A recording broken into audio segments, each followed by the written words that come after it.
Hello everyone, welcome to our channel. आज Sunday है और आज संडे स्पेशल क्लास में हम क्या पढ़ेंगे, ह्यूमन ज्योग्राफी के बारे में। जैसा कि आप अगर हमारे वीडियोस देख रहे हो तो ह्यूमन ज्योग्राफी सीरीज़ हमने स्टार्ट की थी और ह्यूमन ज्योग्राफी सीरीज़ में हमने क्या है 12 लेक्चर्स ऑलरेडी डिस्कस कर दिए हैं, जिसमें हमने ज्योग्राफिकल थॉट स्टार्ट किया था।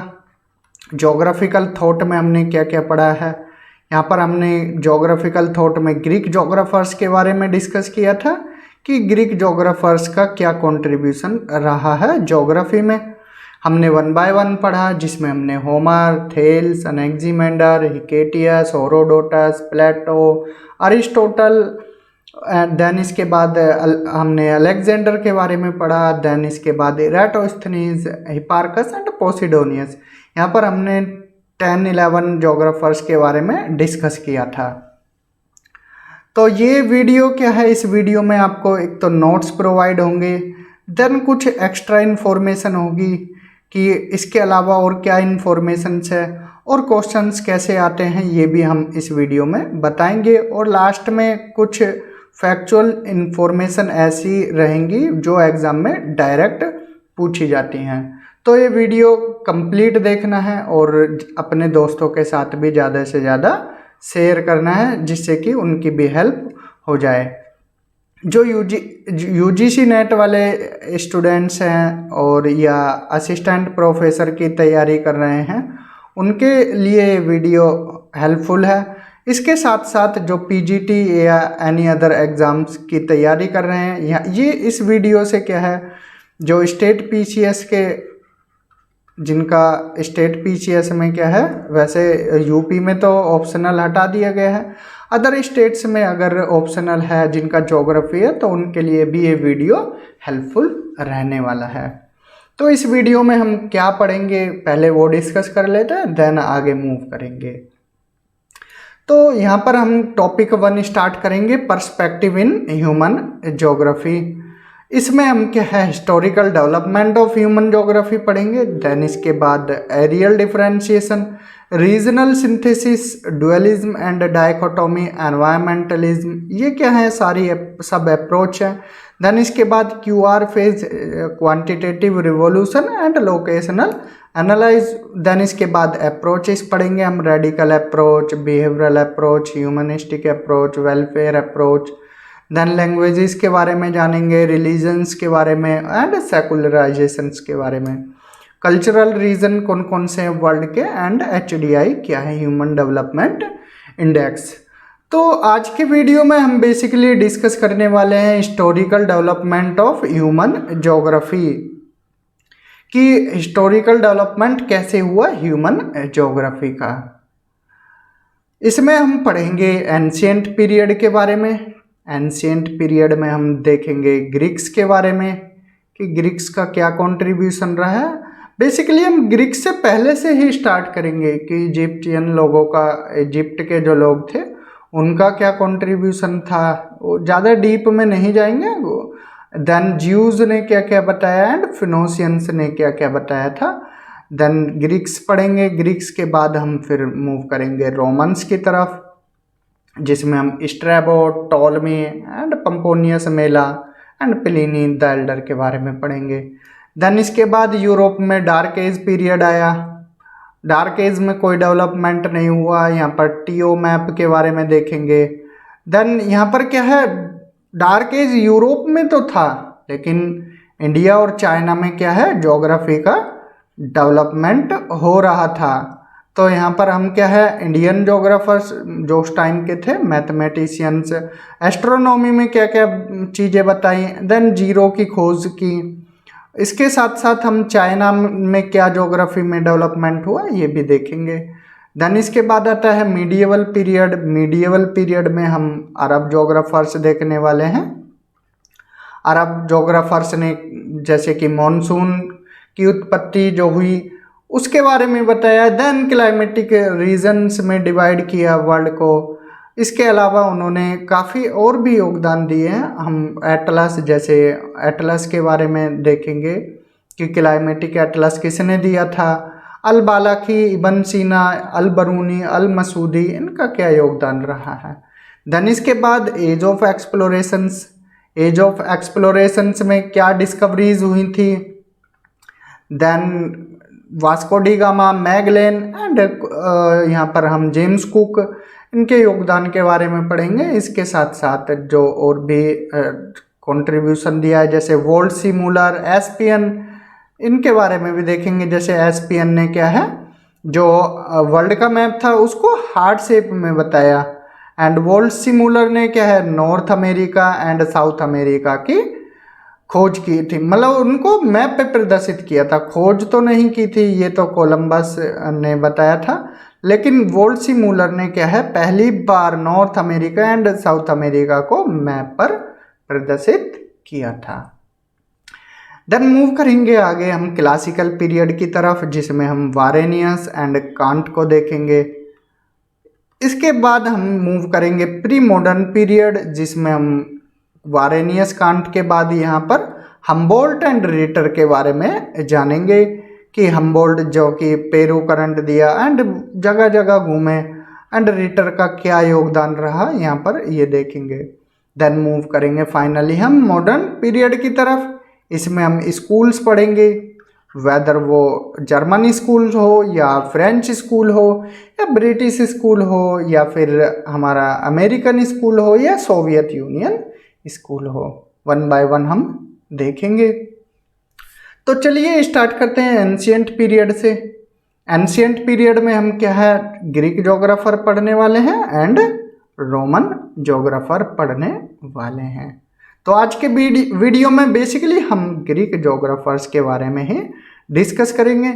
जो नेक्स्ट मैराथन रहेगा नेक्स्ट संडे को हमारा, उसमें हम रोमन ज्योग्राफर्स को पढ़ेंगे। आज के वीडियो में हम Homer, Thales, Anaximander, Hecataeus, Herodotus, Plato, Aristotle, Alexander, Eratosthenes, Hipparchus and Posidonius के बारे में पढ़ेंगे। तो आज का वीडियो स्टार्ट करते हैं। एंशिएंट पीरियड की बात की जाए, देखिए डायरेक्ट हम ग्रीक ज्योग्राफर्स पर नहीं आएंगे, ग्रीक ज्योग्राफर्स से पहले थोड़ा क्या कंट्रीब्यूशन रहा है उनके बारे में भी देखेंगे कि कौन कौन सी सिविलाइजेशन थी, किस सिविलाइजेशन से हमें क्या चीज़ें देखने को मिली हैं। अगर बात करें एंशिएंट पीरियड की, तो ज्योग्राफी कैसे ग्रो करी, ज्योग्राफी ने कैसे ग्रो किया, तो ग्रो कैसे किया उन्होंने यहाँ पर एक्सप्लोरेशंस की हेल्प से। जो एरिया है, कोई भी एरिया मिल जाता था उन्हें, जैसे ये छोटा सा एक एरिया है, उसके मैप की हेल्प से, एंड यहाँ पर क्या है वो अनुमान भी लगाते थे, speculations about the material collected, जो भी उनको मटेरियल मिलता था उसके बारे में वो अनुमान लगाते थे। जैसे अनुमान ही लगाया था कि हमारी क्या है पृथ्वी, पहले किसी ने बोला डिस्क शेप में है, फिर किसी ने बोला हमारी पृथ्वी सर्कुलर शेप में, देन फिर उसके बाद निकल के आया कि अरिस्टोटल ने बताया कि हमारी अर्थ ना तो सर्कुलर है ना डिस्क शेप में, कैसी है स्फेरिकल है। तो ये चीज़ें कैसे बढ़ी, ये चीज़ें बढ़ी एक्सप्लोरेशंस की हेल्प से, और एक दूसरे से, जैसे आपने पढ़ा एक ज्योग्राफर आए उन्होंने पढ़ा, देन इसके बाद न्यू ज्योग्राफर आए, तो एक से वो लिंक होते चले गए, चीज़ों का पता लगता चला गया। तो ज्योग्राफी का ग्रो ऐसे हुआ। देन सिविलाइजेशंस थी उस टाइम पर, चाहे वो इंडस वैली सिविलाइजेशन हो या मेसोपोटामिया की सिविलाइजेशन हो, नाइल की सिविलाइजेशन हो, जो नील नदी है, एंड सुमेरियन सिविलाइजेशन हो। इन सिविलाइजेशंस ने भी ज्योग्राफिकल कॉन्सेप्ट में क्या है कंट्रीब्यूशन अपना दिया है। जैसे फॉर एग्जांपल हम यहाँ पर एग्जांपल ले लेते हैं नाइल सिविलाइजेशन का। जो नील की सभ्यता है वो क्या है ओल्डेस्ट सिविलाइजेशन मानी जाती है, ये इंडस वैली सिविलाइजेशन से भी पुरानी मानी जाती है। ये इसका टाइम पीरियड 5000 ईयर्स एगो, यानी कि 5000 साल पुरानी इसको माना जाता है। फर्स्ट मेजर सिविलाइजेशन बोला जाता है इसको इतिहास का। एंड ड्यूरिंग इट्स डेवलपमेंट, इसके डेवलपमेंट के समय क्या है mathematics made possible the building of Giza pyramid. जो गीज़ा के पिरामिड हैं तो वो क्या है वहाँ पर किसके हेल्प से बन पाए थे, वो मैथमेटिक्स की हेल्प से बन पाए थे। तो जो मैथ्स में योगदान था, जो उस टाइम के मैथमेटिशियंस थे, उनकी हेल्प से ही ये गीज़ा के पिरामिड की जो बिल्डिंग है वो बन पाई थी। देन ऐसा माना जाता है कि एस्ट्रोनॉमी, जो हमारा खगोल विज्ञान है, वो कहाँ पर डेवलप हुआ, फ्लोरिश हुआ, वो कैल्डिया में, एसेरिया एंड बेबीलोनिया, ये 3 जगह है। अब ये 3 जगह कहाँ है? ये 3 जगह हैं, देखिए मैप में आप ध्यान से देखना, ये हमारा पर्शियन गल्फ है, देन ये क्या है, हमारा ब्लैक सी है।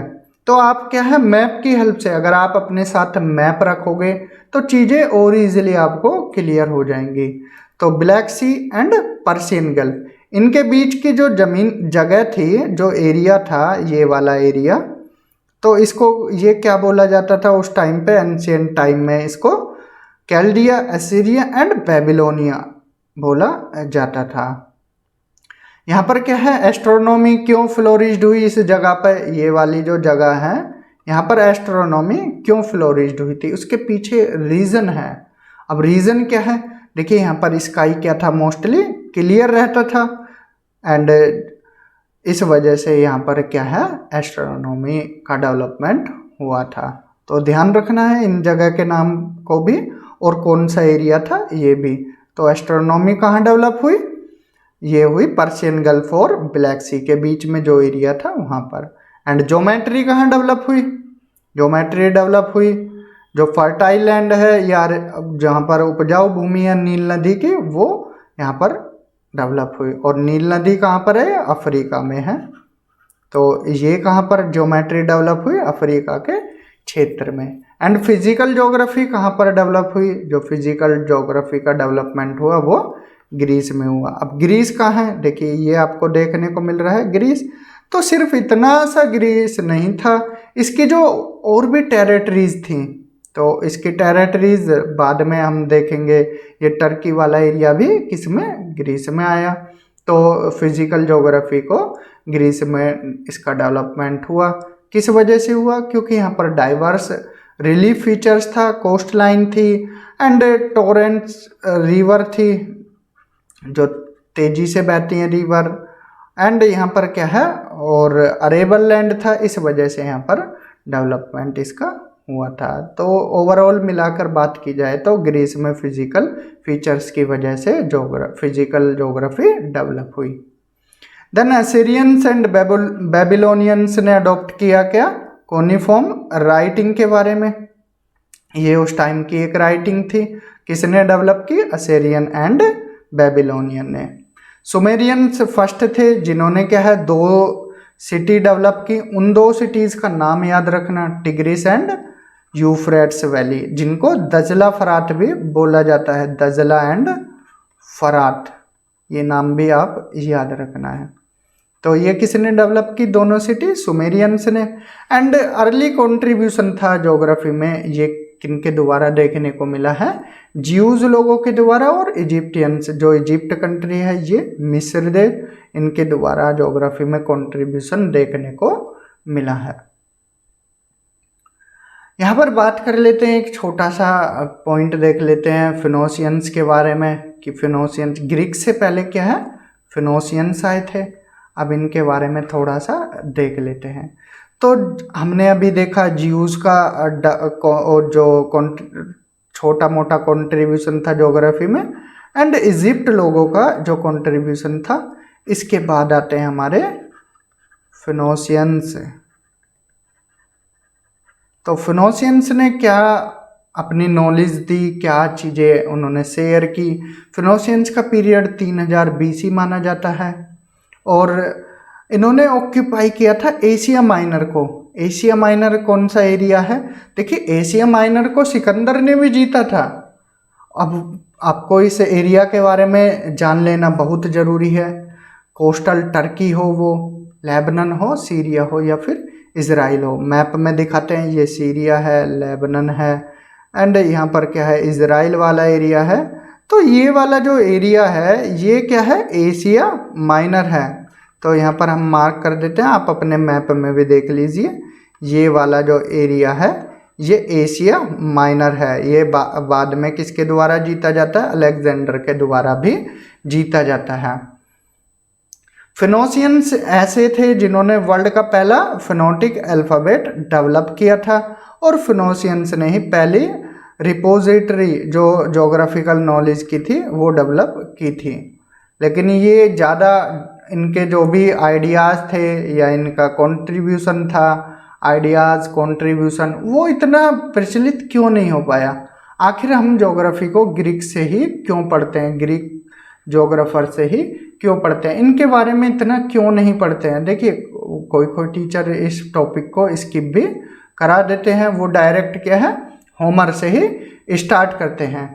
लेकिन आपको क्या है बेस बनाना है। यहाँ पर हम आपको स्टार्टिंग हमने क्यों की है, क्योंकि आपका बेस भी बनाना है। अगर बेस बनेगा तो चीज़ें आपको इजीली समझ आएंगी। अगर हम डायरेक्ट ग्रीक से कराते तो कुछ चीज़ें स्किप हो जाती जो कि आपको समझ नहीं आती, इसलिए हमने यहाँ पर फिनोशियंस के बारे में भी बताया है। अब ये डेवलपमेंट इनका क्यों नहीं हो पाया? क्योंकि इनका नैरो, सेल्फिश एंड सेक्रेटिव जो पॉलिसी थी, उन्होंने कम्युनिकेट करने मतलब उनको कम्युनिकेशन से रोक दिया था। वो क्या है अपने में ही रहते थे, सेल्फिश नेचर था, एंड क्या है सिक्रेटिव थे, वो मतलब सीक्रेट रखते थे अपनी चीज़ों को, वो ज़्यादा उनको फैलाते नहीं थे, इसलिए इनका डेवलपमेंट नहीं हो पाया। तो इसके बाद आते हैं हमारे ग्रीक्स। तो बेसिकली जो हमारा आज का टॉपिक है ग्रीक्स, हम वो देखने वाले हैं। और ग्रीक्स में हमने जैसा कि बताया पढ़ेंगे Homer, Thales, Anaximander, Hecataeus, Herodotus, Eratosthenes, Plato, Aristotle, Alexander, Hipparchus and Posidonius के बारे में। तो स्टार्ट करते हैं हम आज का लेक्चर। ग्रीक्स जिनका टाइम पीरियड रहा है अगर देखा जाए तो 3000 BC से लेकर इनका पीरियड माना जाता है 3000 BC से लेकर 2000 BC तक, जिसको क्या है गोल्डन एज भी बोला जाता है ग्रीस में। एंड ग्रीक्स ने क्या है ज्योग्राफी की अनेक ब्रांचेज में अपना योगदान दिया है, वेदर वो एस्ट्रोनॉमी हो या फिर ज्योमेट्री हो या फिर मैथमेटिक्स हो। और इन्होंने ये जो कॉन्सेप्ट थे ये एक तरह से उधार लिए थे, उधार इन द सेंस कि इनसे पहले किसने पढ़ लिए थे? इजिप्टियन लोगों ने, असेरियन, सुमेरियन लोगों ने और कार्डेनियन लोगों ने ये पढ़ लिए थे। जैसा कि हमने बताया था कौन सा एरिया था, तो उनसे ये इन्होंने जो कॉन्सेप्ट लिए थे एस्ट्रोनॉमी, ज्योमेट्री एंड मैथमेटिक्स के, एक तरह से उधार ही लिए थे, मतलब उनसे सीखकर फिर उन्होंने और बाकी डेवलपमेंट किया था। तो पहले जो नॉलेज थी वो किस पर बेस्ड होती थी? जैसे हमने फिनोशियंस देखा, वो माइथोलॉजीज पर रहती थी। जैसे कि आज भी मानते हैं माइथोलॉजी होती हैं, कहानियाँ होती हैं, उनके बेस पर मानते हैं। जिनका अगर लॉजिक पूछा जाए या कोई तर्क देखा जाए तो वो नहीं निकलता है, उनको बोलते हैं मैथोलॉजिकल स्टोरीज। लेकिन ग्रीक लोगों ने यहाँ पर क्या है अपनाया किसको? फिलोसफिकल और साइंटिफिक एप्टीट्यूड को। उन्होंने यहाँ पर इंटेलेक्ट की बात की, और उनका नेचर कैसा था? इंक्विजिटिव नेचर था और कॉम्प्रिहेंसिव माइंड के थे। और इनकी पॉलिसी सेक्रेटिव ना होकर कैसी थी? उसके अपोजिट थी। इन्होंने जिस चीज़ का डेवलपमेंट किया उस चीज़ के बारे में बाकी सबको भी बताया। और यहाँ पर हम ये मैप में देख लेते हैं कि कौन सा इनका एरिया था। जैसा कि ये ग्रीस आपको दिखाई दे रहा है, छोटा सा एरिया है, ये मेडिटेरेनियन सी है, इसके ऊपर यहाँ पर ब्लैक सी है, और यहाँ पर ये क्या है रेड सी है। तो आपको मैप का भी नॉलेज होना बहुत ज़रूरी है। अगर आप मैप पढ़ोगे तो आपको चीज़ें इजीली क्लियर हो जाएंगी। अब ये ग्रीस है तो इसके ईस्ट साइड यहाँ पर ये क्या है एजियन सी है, आप इसको भी मार्क कर सकते हो एजियन सी को। देन इसके इधर की तरफ ये इटली है। ये अगर आप पूरा मैप देखोगे तो आपको ये चीज़ें भी यहाँ पर क्लियर हो जाएंगी। देन ग्रीक्स की जैसा कि हमने बताया उनकी पॉलिसी क्या नहीं थी? सीक्रेटिव नहीं थी। और जो फिनोशियंस थे वो आगे क्यों नहीं बढ़ पाए थे? कुछ तो रीज़न था उनका, उसका रीज़न था वो क्या है सेक्रेसी रखते थे। अब ग्रीस ने ही इतना डेवलप मतलब ग्रीक्स जोग्राफर थे उनके बारे में ही इतना आगे चीज़ें क्यों बढ़ पाई, उनका योगदान के बारे में कैसे पता लग पाया और उन्होंने ज्योग्राफी में इतना कंट्रीब्यूशन कैसे दिया। एक तो ग्रीस की जो लोकेशन थी वो काफ़ी अच्छी थी, काफ़ी अच्छी का मतलब ये ग्रीस है, इसके अगर हम इधर देखें तो एजियन सी है और इधर देखें तो आयोनियन सी है। तो इसके बोथ साइड पर क्या है, एजियन सी है, इधर की साइड देखो इधर आयोनियन सी है। एंड टोपोग्राफी और फिजिकल फीचर्स जो हैं ग्रीस के, उसमें क्या है, डाइवर्सिटी है, विविधता है। विविधता कैसे है, उस विविधता की वजह से ही उन्होंने डेवलपमेंट किया ज्योग्राफी में। अब ग्रीस एक हिली कंट्री है, यहाँ पर आपको माउंटेन्स भी देखने को मिल जाएंगे, माउंटेन्स के साथ साथ पीक्स देखने को मिल जाएंगी जो कि बर्फ़ से ढकी हुई हैं। एंड यहाँ पर रिवर्स मिल जाएंगी, टोरेंट्स रिवर जो कि तेज बहाव वाली हैं, और यहाँ पर आपको नुमेरियस स्ट्रेट्स भी, जलधाराएँ भी देखने को मिल जाएंगी। जो यहाँ पर जल संधि हैं, जलधाराएँ हैं, वो देखने को मिल जाएंगी, स्ट्रेट्स, और जिससे कि कोस्ट लाइन बन रही है। देखिए यहाँ पर ये जो स्ट्रेट्स हैं, ये यहाँ पर ये जो बनी हुई है कोस्ट लाइन, ये भी बन जाएंगी। यहाँ स्ट्रेट्स है, इधर ये एजियन सी है। तो इससे क्या है, डेवलपमेंट हुआ किसका, पोर्ट्स और हार्बर्स का। तो इससे ही डेवलपमेंट होता चला गया। देन ग्रीस यहाँ पर वीक जोन में आता है अर्थ के, तो इसलिए यहाँ पर जो ट्रिमर्स और अर्थक्वेक्स के झटके भी देखने को मिले, और इसी वजह से यहाँ पर इनके बारे में भी पढ़ने को मिला है। तो ग्रीक्स जिनकी फिजिकल सेटिंग कैसी थी, ट्रमांडियस थी, तो इसी के बेस पर उन्होंने जियोमॉर्फोलॉजी में कंट्रीब्यूशन दिया, क्लाइमेटोलॉजी में और ओशियनोग्राफी में उनका कंट्रीब्यूशन रहा है। जैसा कि हमने देखा, तो जो टाइम पीरियड था ग्रीस का, हमने बताया 3000 BC से लेकर और 2000 BC तक क्या है, गोल्डन पीरियड रहा था ग्रीक्स का। लेकिन जो 5वीं सेंचुरी BC से 3री सेंचुरी BC तक है, उन्होंने डिफरेंट पार्ट में अपनी कॉलोनीज इस्टेब्लिश की थी, और मेडिटेरेनियन सी और ऑक्सियन सी, जो कि अब प्रेजेंट में उसको ब्लैक सी बोला जाता है, तो इसके आसपास का जो भी एरिया था वहाँ पर उन्होंने अपनी कॉलोनीज बनाई।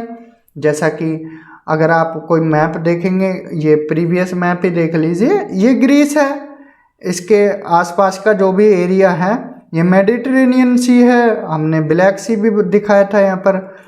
इसके आसपास जितनी भी ये जगह हैं, चाहे वो टर्की हो, एशिया माइनर वाली जगह हो, तो ये इन्होंने अपनी कॉलोनीज बना ली थी। जैसे फॉर एग्जांपल आप अलेक्जेंडर के बारे में देखते हो, उनको क्या है, बोला जाता है कि उन्होंने दुनिया को जीत लिया था। अब दुनिया आज वाली दुनिया नहीं है जो वर्ल्ड आज देखने को मिलता है, ये उस टाइम का वर्ल्ड था। जैसे कि ग्रीस के आसपास का एरिया को ही उस टाइम पर वर्ल्ड बोला जाता था। अर्ली एक्सपेडिशन हन्नो ने की है, जो कि लीबिया के वेस्टर्न कोस्ट पे किया, एंड अलेक्जेंडर ईस्ट की तरफ आए। हन्नो किधर की तरफ गए, हन्नो गए वेस्ट की तरफ और अलेक्जेंडर गए ईस्ट की तरफ। तो इन्होंने अपनी क्या है, टेरिटरीज बनाई, मतलब अपनी टेरिटरी को बढ़ाया, कॉलोनीज बनाई ग्रीक्स की, इसलिए ग्रीक्स का डेवलपमेंट देखने को मिलता है। अब यहाँ से हम स्टार्ट करेंगे 1 बाय 1 एक एक जोग्राफर्स के बारे में। पहले हमारे जोग्राफर हैं होमर। तो होमर जैसा कि एक ग्रीक पोइट रहे हैं, एक कवि थे। अब इनका मेन वर्क जो था वो इलियाड और ओडिसी है। यहाँ से क्वेश्चन हमेशा बने हैं कि इलियाड एंड ओडिसी किसने लिखी, तो डायरेक्ट आप बता देंगे किसने, होमर महोदय ने दी थी। ये कौन है, होमर महोदय हैं। तो इस इलियाड और ओडिसी में उन्होंने किसके बारे में बताया, ट्रोजन वॉर के बारे में बताया। जो ट्रोजन वॉर के एपिसोड है उनके बारे में। अब ट्रोजन वॉर का टाइम पीरियड 1280 BC से 1180 BC रहा, और उसी के बेस पर उन्होंने क्या है, वैल्यूएबल इंफॉर्मेशन के बेस पर ही उस टाइम का जो नॉन वर्ल्ड था उसकी हिस्टोरिकल ज्योग्राफी के बारे में बताया है।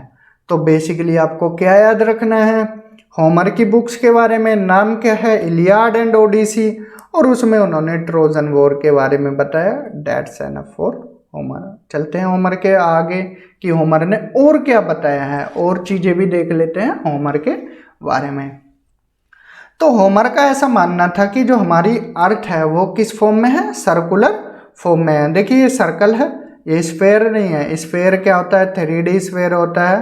सर्कुलर क्या है, होलो है। और स्फेयर क्या होता है, भरा हुआ होता है, एक सॉलिड सरफेस होता है। तो होमर ने जो पृथ्वी को बताया था वो बताया था कि हमारी पृथ्वी कैसी है, सर्कुलर है। तो ध्यान रखना, स्फेरिकल मत समझ लेना, जो कि सराउंड है चारों तरफ से ओशियन वाटर से। देखिए ये हमारी जैसे अर्थ है सर्कुलर, और चारों तरफ किससे, इसका पानी है। तो चारों तरफ ये ओशियन वाटर से घिरी हुई है। उन्होंने बताया जो स्काई है वो क्या है, सॉलिड कॉनकेव सरफेस है, जैसे हमारी अर्थ है। उन्होंने बताया सर्कुलर है। ऐसे ही उन्होंने बताया हमारा स्काई भी कैसा है, सॉलिड है और कॉनकेव सरफेस है उसका। कॉनकेव मिरर आपने देखा होगा, तो ये कॉनकेव होता है और ये क्या है, कॉन्वेक्स होता है। तो यहाँ पर क्या है, कॉनकेव बताया उन्होंने। और ये किस पर खड़ा हुआ है, टॉल पिलर पर। और टॉल पिलर इन्होंने किसको बताया, ये जो था टॉल पिलर उन्होंने एटलस माउंटेन को बताया। ये किन्होंने बताया, होमर साहब ने। तो होमर की पोएम्स में देखने को मिल जाता है जो सन है वो निकलता है कहाँ से, ओशियन स्ट्रीम से। मान लीजिए ये ओशियन है, अब इससे क्या है, सन निकलेगा। अब सन निकलता था दिन में, और रात में होते होते वो क्या है, डूब जाता था उसी जगह पर।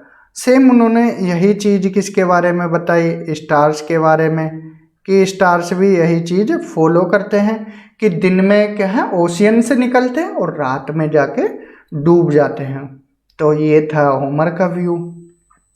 होमर का जो और मेन कंट्रीब्यूशन है वो है 4 विंड्स के बारे में। यहाँ से डायरेक्ट क्वेश्चन लगते हैं। 4 विंड्स कौन कौन सी हैं, वो है बोरस, यूरस, नोटस एंड जेफरस। अब इनको आप कंफ्यूज हो जाते हो कि कैसे याद करना है, आप रटते भी हो लेकिन लास्ट में आके भूल जाते हो। यहाँ पर हम आपको एक ट्रिक बताएंगे जो आप ये भूल नहीं पाओगे। देखिए इंग्लिश अल्फ़ाबेट में पहले कौन आता है, ए बी सी डी ऐसे आता है ना। तो पहले इन चारों में कौन आएगा, पहले आएगा बोरस, देन कौन आएगा, ई आएगा यूरस, देन फिर कौन आएगा, नोटस, और उसके बाद आएगा जेड आएगा, जेफरस। तो ये इतना क्लियर हुआ।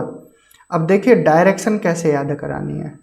ये हमारा मैप देखें, ज्योग्राफी वाले हैं तो सीधी सी बात है, आपको पता होगी ये नॉर्थ डायरेक्शन है, ये साउथ डायरेक्शन है, ये ईस्ट डायरेक्शन है और ये वेस्ट डायरेक्शन है। तो अल्फ़ाबेट के हिसाब से आप पहला अल्फ़ाबेट नॉर्थ में रखिए और सीधा क्लॉकवाइज इसको घुमा दीजिए, आपको रटने की भी ज़रूरत नहीं है। तो ऊपर रखोगे बोरस को, देन घुमाओगे यूरस को, इसके बाद नोटस को और जेफरस को। तो आपको यहाँ पर रटने की ज़रूरत भी नहीं पड़ी। तो बोरस नॉर्थ में है, यूरस ईस्ट में है, नोटस साउथ में है और जेफरस वेस्ट में है। कैरेक्टरिस्टिक्स, बोरस कैसी है, strong and cool with sky, clear sky. और यहाँ पर यूरस के बारे में देखें, वार्म एंड जेंटल है।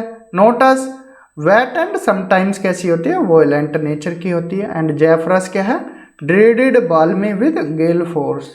तो यहाँ पर सॉफ्ट से चलकर भयंकर हो गई है, बस इतना याद रखना है। स्ट्रॉन्ग और कूल होती है, फिर वार्म एंड जेंटल थोड़ी बड़ी, फिर वेट एंड समटाइम्स वोलेंट, और ये ड्रेडेड है, dreaded Balmi with Gayle force. तो आई होप ये चारों विंड्स भी आपको क्लियर हुई होंगी। तो होमर ने बुक लिखी इलियाड एंड ओडिसी, 4 विंड्स के बारे में बताया। अर्थ को उन्होंने सर्कुलर से बताया जो कि टॉल पिलर पर है। टॉल पिलर उन्होंने एटलस माउंटेन को बताया। कुछ ही रटने की आपको ज़रूरत नहीं है। चले आगे, देन आते हैं हमारे थेल्स ऑफ मिलेटस। अब यहाँ पर मिलेटस क्यों लिखा है, क्योंकि मिलेटस एक जगह का नाम है और थेल्स एक व्यक्ति का नाम है, ये पर्सन का नेम है। तो यहाँ पर सीधे शब्दों में बोला जाए मिलेटस के थेल्स, ये थेल्स हैं और जगह कौन सी है जहाँ पर उनका जन्म हुआ, मिलेटस। तो पहले मिलेटस के बारे में ही देख लेते हैं। मिलेटस जो कि एक जगह का नाम है, अगर आज का प्रेजेंट टर्की देखा जाए, जो कि अगर आप करंट अफेयर्स भी पढ़ रहे हैं तो अब इसका नाम बदलकर तुर्किया कर दिया गया है, तुर्कीये। तो अब टर्की भी नहीं रहा है, तुर्की। मिलेटस जो कि सिचुएटेड है एजियन सी के ईस्टर्न साइड में, कौन सी नदी के किनारे, मिएंडर नदी के किनारे। जैसा कि हमने मैप में दिखाया था कि एजियन सी कहाँ है, पीछे दिखा देते हैं आपको एक बार। देखिए ये ग्रीस है, ये टर्की है, और ये क्या है, यहाँ पर एक मिएंडर रिवर बहती है, और यहाँ पर ही ये क्या है, मिलेटस है। तो आप इतना ध्यान रखना है, मिलेटस कहाँ पर है, टर्की में, और इस छोर पर है एजियन सी के। तो ग्रीस की ये टेरिटरी हुआ करती थी, इसलिए ये सब ग्रीक ज्योग्राफर में पढ़े जाएंगे। इवन सीरिया वगैरह भी इसी में आता था। तो मिलेटस ये कहाँ, ईस्टर्न साइड एजियन सी के और मिएंडर रिवर के माउथ पर। तो उस टाइम का ये जो जगह थी मिलेटस, ये ट्रेड और कॉमर्स के लिए मेजर सेंटर था।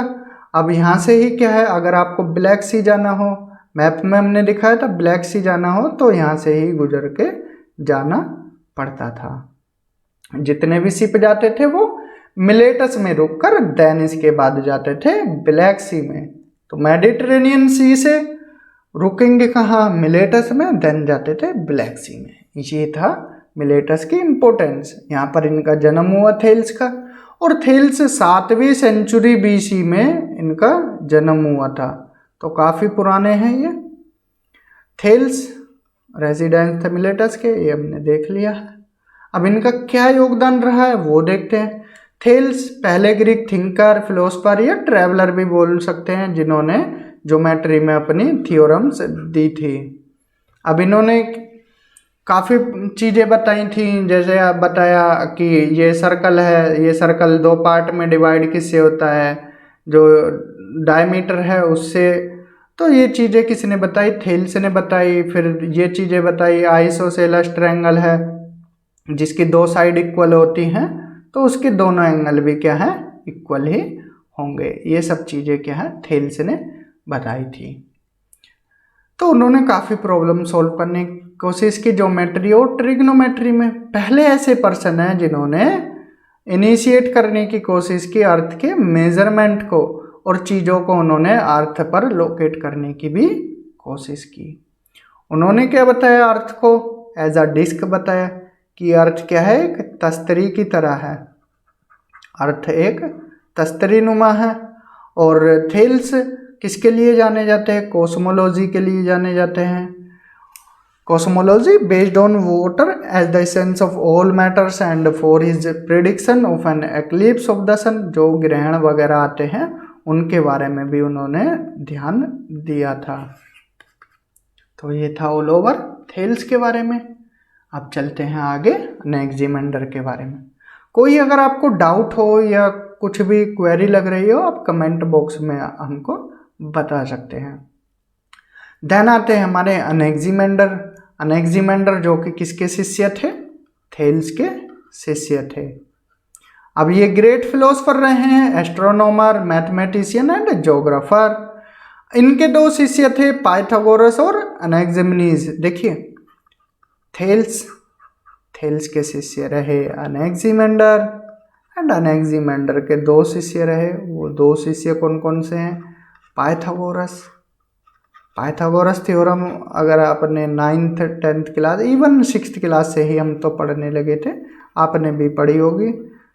और उस थ्योरम में क्या था, ये कोई ट्रायंगल है, ठीक है, ये इसके हाइपोटेनस है, ये हाइपोटेनस है, ये परपेंडिकुलर है, ये बेस है। तो हाइपोटेनस का स्क्वायर इक्वल होता था बेस के स्क्वायर के, और यहाँ पर परपेंडिकुलर के स्क्वायर के। तो ये थी पाइथागोरस थ्योरम। तो अनेक्सिमेंडर के शिष्य पाइथागोरस और अनेक्सिमेनीज रहे। अनेक्जिमेंडर को किस लिए जाना जाता है? फादर ऑफ कॉस्मोलॉजी बोला जाता है एंड फाउंडर ऑफ एस्ट्रोनॉमी। तो ये दोनों चीजें याद रखनी है कॉस्मोलॉजी और एस्ट्रोनॉमी के बारे में। खगोल विज्ञान में उनका काफी बड़ा योगदान रहा है, इसलिए इनको father of cosmology and founder of astronomy बोला जाता है। उन्होंने एक्सप्लेन किया 4 एलिमेंट्स को, जो कि बाद में आके हम जब अरिस्टोटल के बारे में देखेंगे तो उन्होंने भी इन 4 एलिमेंट्स की बात की थी। उसके साथ साथ एक एलिमेंट और ऐड किया था, वो एलिमेंट भी हम देखेंगे। 4 एलिमेंट्स कौन थे? Earth, water, fire and earth are formed and how earth land forms are formed through their interaction. तो इन चारों की वजह से अर्थ के जो भी लैंड फॉर्म है वो कैसे बने, इनके इंटरेक्शन की वजह से, उसको भी एक्सप्लेन करने की कोशिश की अनेक्जिमेंडर ने। तो अनेक्जिमेंडर ने और क्या बताया? थंडर और लाइटनिंग के बारे में। देखिए पहले ही बोल देते थे कि ये सब करिश्मा किसका है? गॉड का करिश्मा है, भगवान का करिश्मा है। लेकिन यहाँ पर क्या है, उन्होंने चीज़ों को बताया कि ये इन एलिमेंट्स, जो 4 एलिमेंट है, इनकी वजह, इनका जो जब इंटरवेंशन होता है उसकी वजह से थंडर और लाइटनिंग होती है। ये कोई एक डिवाइन कोज नहीं है, ये चीज़ें किसी ने बताई? अनेक्जिमेंडर ने। और उन्होंने सबसे इम्पोर्टेंट चीज़ जो कि इंट्रोड्यूस की वो क्या थी? वो था निमोन। निमोन की खोज। यहाँ से सीधा सवाल बनता है, who invented an instrument called gnomon? या डायरेक्ट पूछा जाता है, who introduce an instrument known as gnomon? तो 4 ऑप्शन दे दिए जाएंगे, हिपार्कस, पोसिडोनियस, अनेक्जिमेंडर या हिकेटियस। तो आपको पता होगा, डायरेक्ट आप आंसर लगा दोगे। नहीं पता होगा तो पोसिडोनियस और अनेक्जिमेंडर में ही कंफ्यूज हो जाओ, क्योंकि पोसिडोनियस ने भी, सॉरी, हिपार्कस ने भी एक आगे इंस्ट्रूमेंट की खोज की थी, वो हम आगे देखेंगे। तो निमोन जो कि एक pole set vertically above a flat surface, एक फ्लैट सरफेस पर रखा जाता था, और सन की जो भी पोजीशन थी, जैसे सन की रेज अगर डायरेक्ट गिरेंगी इसके ऊपर तो कोई परछाई नहीं होगी, तो पता लग जाएगा कि दोपहर है। अगर सन की, यहाँ पर है सन और ये रखा हुआ है, तो इधर सन रेज आई और इधर परछाई हुई, तो आप टाइम का पता लगा सकते हो। किसकी हेल्प से? निमोन की हेल्प से। Then Anaximander, he was the first who prepared a world map to scale. पहले ऐसे आप जोग्राफर बोल सकते हो, एस्ट्रोनॉमर या मैथमेटिशियन, कुछ भी बोल सकते हो, क्योंकि इनका काफ़ी योगदान रहा है। तो उन्होंने प्रिपेयर्ड किया वर्ल्ड मैप को। हालांकि इससे पहले सुमेरियन लोगों ने बताया था, लेकिन जो इनका मैप था उसमें इन्होंने यूरोप को सेंटर बताया। ये यूरोप है, ये लीबिया है और ये एशिया है। तो उन्होंने यूरोप को सेंटर बताया, और ये मेडिटेरेनियन सी है, ये ब्लैक सी है, फैसिस रिवर है, और चारों तरफ ये किससे घिरा हुआ है? ओशियन से घिरा हुआ है। तो मैप में उन्होंने बताया, आप जगह का नाम याद रखना, यूरोप को सेंटर बताया, यहाँ लीबिया एशिया, नाइल रिवर है, ब्लैक सी, मेडिटेरेनियन सी और फैसिस सी, और चारों तरफ किससे घिरा हुआ है? ओशियन से। तो थेल्स और अनेक्जिमेंडर को उनके योगदान के लिए क्या बोला जाता है? फाउंडर्स ऑफ मैथमेटिकल ज्योग्राफी, क्योंकि इनका ज्योग्राफी के साथ साथ मैथमेटिक्स में भी योगदान रहा है, थेल्स और अनेक्जिमेंडर का, गुरु और शिष्य दोनों का। तो यहाँ पर आपको होमर, थेल्स और अनेक्जिमेंडर क्लियर हुए होंगे। चलें आगे, तो चलते हैं आगे। अब पढ़ते हैं हम हिकेटियस के बारे में। हिकेटियस जो कि कहाँ के रहने वाले थे? मिलेटस के ही रहने वाले थे। मिलेटस अब हम यहाँ पर दोबारा नहीं बताएंगे, क्योंकि पहले बता चुके हैं। तो इनका टाइम पीरियड 550 बीसी से 476 बीसी रहा है। First writer of Greek prose, जिन्होंने प्रोज के बारे में लिखा, जो ग्रीक प्रोज थे उनके बारे में, उनकी मेन बुक, यहाँ पर बुक का नाम जरूर याद रखना है, इसी के लिए इनको फादर ऑफ ज्योग्राफी बोला जाता है। कंफ्यूज रहते हैं स्टूडेंट्स हिकेटियस और इराटोस्थनीज में कि फादर ऑफ ज्योग्राफी कौन है। तो हिकेटियस को क्यों माना जाता है फादर ऑफ ज्योग्राफी, यहाँ पर हम आपको बताएंगे। तो उनकी बुक थी जेस पीरियोडस, जिसका अगर मीनिंग निकालें तो इसका मीनिंग है डिस्क्रिप्शन ऑफ अर्थ। सिंपल भाषा में बोला जाए तो स्टडी ऑफ अर्थ, अर्थ का अध्ययन, अर्थ के बारे में पढ़ना।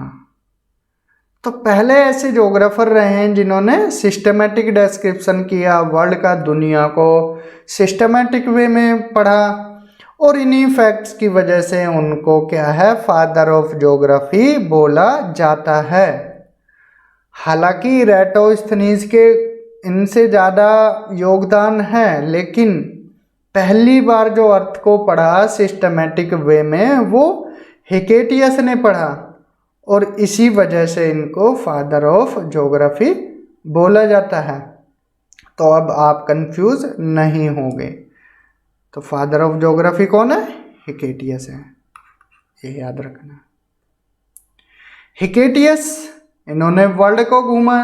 वर्ल्ड आज का वर्ल्ड नहीं, उस टाइम का वर्ल्ड था, जो उस टाइम की दुनिया थी। उन्होंने उस टाइम की दुनिया देखी थी।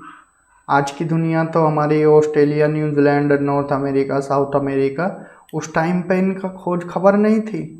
तो उस टाइम के वर्ल्ड को इन्होंने घूमा, और मर्चेंट्स और ट्रैवलर्स जो भी मिलते थे उनसे डिस्कस करते थे, जगहों के बारे में पूछते थे, फिर उससे कंक्लूजन निकालते थे, फिर बताते थे चीज़ों को। तो Hecataeus gives a general survey of the world, general survey किया वर्ल्ड का। उन्होंने डिस्क्राइब किया प्लेसेस के बारे में, डिस्ट्रिक्ट्स के, जो भी उस टाइम पर थी जगह, वेदर वो मेडिटेरेनियन सी के आसपास की जगह हो, जो भूमध्य सागर है मेडिटेरेनियन सी, उसके आसपास की जगह घूमी, स्पेशली जो कि एजियन सी के आसपास थी। एजियन सी किसके ईस्ट साइड में है? ग्रीस के ईस्ट साइड में है, देखा था मैप में। और इनके इसी वर्क को क्या है, पेरिप्लस बोला जाता था। इम्पोर्टेंट है, लिख लीजिए, यहाँ से भी सवाल बनते हैं, क्वेश्चन डायरेक्ट बनते हैं पीजीटी वगैरह में, यूजीसी नेट में भी पूछ लिया जाता है, असिस्टेंट प्रोफेसर में भी पूछ सकते हैं। ऐसा कोई चीज़ नहीं है कि जिस पर लिखा हो ये नहीं आएगी, कुछ भी चीज़ आ सकती है। तो इसका मीनिंग क्या होता है? कोस्टल सर्वे, जो कोस्टल एरिया है उसका अध्ययन किया, उसको क्या बोलते हैं? पेरिप्लस। तो ये चीज़ याद रखनी है, और नाम याद रखना है हिकेटियस साहब का। हिकेटियस साहब ने पेरिप्लस के बारे में बताया था। चलें आगे। हिकेटियस ने और क्या बताया? वर्ल्ड मैप प्रिपेयर्ड किया, जो कि उनका मैप था अनेक्सिमेंडर के मैप पर ही बेस्ड था। और उन्होंने अपनी जो बुक थी जेस पीरियोडस, क्या नाम था? जेस पीरियोडस, डिस्क्रिप्शन ऑफ द अर्थ, उसको 2 पार्ट में डिवाइड किया था जेस पीरियोडस को। और बुक 1 में उन्होंने किसके बारे में बताया? About geographical information of Europe. And दूसरी बुक में बताया लीबिया के बारे में, और लीबिया मिलके बना था अफ्रीका और एशिया से। तो पहली बुक जिसमें उन्होंने यूरोप के बारे में बताया, उसमें सिर्फ यूरोप के बारे में बताया, और यूरोप जो कि ग्रीक कॉलोनीज थी उनसे ही वहाँ तक ही कन्फाइंड किया उन्होंने। और नियर द हेड ऑफ एड्रिएटिक सी, ये एड्रिएटिक सी है,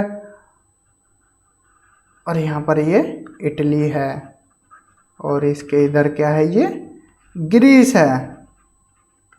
और इधर अगर आएंगे तो एजियन सी है, मैप नहीं है, आप अपना मैप खोल के देख लीजिए, यही मिलेगा। तो वहाँ पर एड्रिएटिक सी के ऊपर की तरफ इन्होंने स्त्री ट्राइब रहती थी, उसके बारे में बताया। हिकेटियस को उस टाइम वेस्ट और ईस्टर्न लिमिट क्या है यूरोप की, उनके बारे में कोई आइडिया नहीं था। जितना आइडिया था उन्होंने बताया कि वेस्टर्न एंड क्या है, ईस्टर्न एंड क्या है, वो उनको नहीं पता था उस टाइम पर, इतना ही बता दिया, वो भी बहुत काफ़ी था। और बुक 2 में क्या बताया उन्होंने? बुक 2 में डिस्कस किया लीबिया के बारे में, जो कि लीबिया किससे मिलके बना होता था? एशिया और अफ्रीका से। एशिया में उन्होंने हिकेटियस क्वाइट फेमिलियर थे एशिया माइनर से। एशिया माइनर हम बता चुके हैं, कोस्टल टर्की, लेबनान और कोस्टल इजराइल वाला एरिया। इसके बाद कैस्पियन सी, जो उस टाइम पर हार्सेनियन बोला जाता था उसका नाम। देखिए ये कैस्पियन सी है, नाम याद रखना है, कैस्पियन सी। इसके बारे में उन्होंने एग्जैक्ट एक चीज़ बताई थी कि जो कैस्पियन सी और गल्फ ऑफ पर्सिया, ये पर्शियन गल्फ है, इसके बीच की जो भूमि है ये वाली, उसको उन्होंने एक नाम दिया था। क्या नाम दिया था? मेडिया नाम दिया था। ये चीज़ें याद रखनी है। कैस्पियन सी और गल्फ ऑफ पर्शिया के बीच की जो ज़मीन थी उसको उन्होंने नाम दिया मेडिया का। उनकी इंफॉर्मेशन इंडिया के बारे में इतनी एग्जैक्ट नहीं थी, लेकिन उन्होंने बताया था जो इंडस रिवर है, सिंधु नदी है, उसके वेस्ट पार्ट के बारे में ही उन्होंने थोड़ा डिस्कस किया था। तो this is all about Hecataeus. चलें आगे, अब पढ़ते हैं हम हेरोडोटस के बारे में। ये अगर हम मैप में देख रहे हो, ये हेरोडोटस हैं।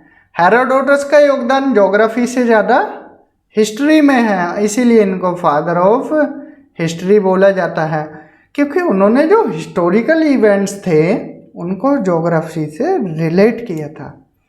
एक चीज़ बोली थी उन्होंने, जो ज्योग्राफी है और हिस्ट्री है एक दूसरे से इंटर लिंक्ड हैं। मतलब ज्योग्राफी के बिना हिस्ट्री अधूरी, हिस्ट्री के बिना ज्योग्राफी अधूरी है। तो इसीलिए एक लाइन बोली थी उन्होंने, all history must be treated geographically and all geography must be treated historically. अगर आप हिस्ट्री पढ़ रहे हो तो उसको ट्रीट करना ज्योग्राफिकली, और ज्योग्राफी पढ़ रहे हो उसको ट्रीट करना हिस्टोरिकली। तो उनके एग्जाम्पल जो हैं देखने को मिल जाएंगे, ज्योग्राफी के साथ उसमें हिस्टोरिकल झलक भी देखने को मिल जाएगी। तो हेरोडोटस ने जो होमरिक व्यू था अर्थ का, मतलब जो होमर ने बताया था कि अर्थ कैसी है, सर्कुलर शेप में, मतलब डिस्क की तरह है, और सन क्या है, ट्रेवल्ड करता है उसके चारों तरफ। तो यहाँ पर सन ईस्ट से वेस्ट की तरफ, मतलब ये ईस्ट है और इससे वेस्ट की तरफ ट्रेवल करता है। तो ये बताया हेरोडोटस ने। और पहले ऐसे स्कॉलर थे जिन्होंने ड्रॉ करने की कोशिश की मेरिडियंस को वर्ल्ड मैप पे, मतलब जो हमारी लैटिट्यूड्स हैं उनके बारे में उन्होंने ड्रॉ करने की कोशिश की थी हेरोडोटस साहब ने। हेरोडोटस के बारे में एक चीज़ आज भी बिल्कुल सत्य है, और वो बात क्या सत्य है? उन्होंने बोला था कैस्पियन सी क्या है, एक इनलैंड सी है, जो कि बिल्कुल सत्य बात है। ये कैस्पियन सी है। तो उस टाइम पर इतनी बड़ी बात बता देना अपने आप में एक अजूबा था, और आज भी ये बात उनकी सत्य है बिल्कुल। हालांकि इनसे पहले केटीएस वाले टाइम पीरियड या अलेक्जेंडर के टाइम पीरियड के जो भी जोग्राफर्स आए वो इस चीज़ में गलत रहे। उन्होंने क्या है, इसको आम माना, मतलब एक भुजा माना, किसकी? नदन ओशियन की, जो मेडिटेरेनियन सी था उसकी एक भुजा मानी, लेकिन ये गलत निकला उनका आइडिया। लेकिन जो हेरोडोटस थे उन्होंने बिल्कुल एग्जैक्ट बताया कि कैस्पियन सी क्या है, एक इनलैंड सी है। हेरोडोटस ने ट्राई किया जो टेम्परेचर है और विंड्स का मूवमेंट है उसके बीच में क्या संबंध है उसको भी दर्शाने की कोशिश की। और हेरोडोटस वो जो also the first scholar who divided the whole world land mass into 3 continents. देखिए इनसे पहले हिकेटियस आए, हिकेटियस ने 2 पार्ट में डिवाइड किया था, यूरोप और लीबिया में। आप मैप में देख रहे होगे कि वहाँ तो एशिया और अफ्रीका भी लिखा था, लेकिन वो लीबिया को ही बोला था बस। लेकिन इन्होंने क्या है 3 पार्ट में डिवाइड किया, यूरोप, एशिया और अफ्रीका। क्लियर? तो ये सब था हेरोडोटस के बारे में। और हेरोडोटस ने और क्या बताया, जो यूरोप का साइज है वो एशिया और अफ्रीका दोनों को मिलाओगे उसके इक्वल है। उस टाइम का एशिया और अफ्रीका, आज का नहीं। आज का मिला दिया तो यूरोप का ही पता नहीं आएगा किधर समा गया। तो हेरोडोटस ने डिवाइड किया अफ्रीका के इंटीरियर पार्ट्स को 3 लैटिट्यूडनल जोन्स में। ये जैसे अफ्रीका है, इसको 3 लैटिट्यूडनल जोन्स में डिवाइड करने की कोशिश की। और उन्होंने जो इनहेबिटेंट्स थे बोरिस्थनीज, जो कि नाइस्टर रिवर है उसके आसपास का जो रीजन है, उनको ओल्बिया बोला था।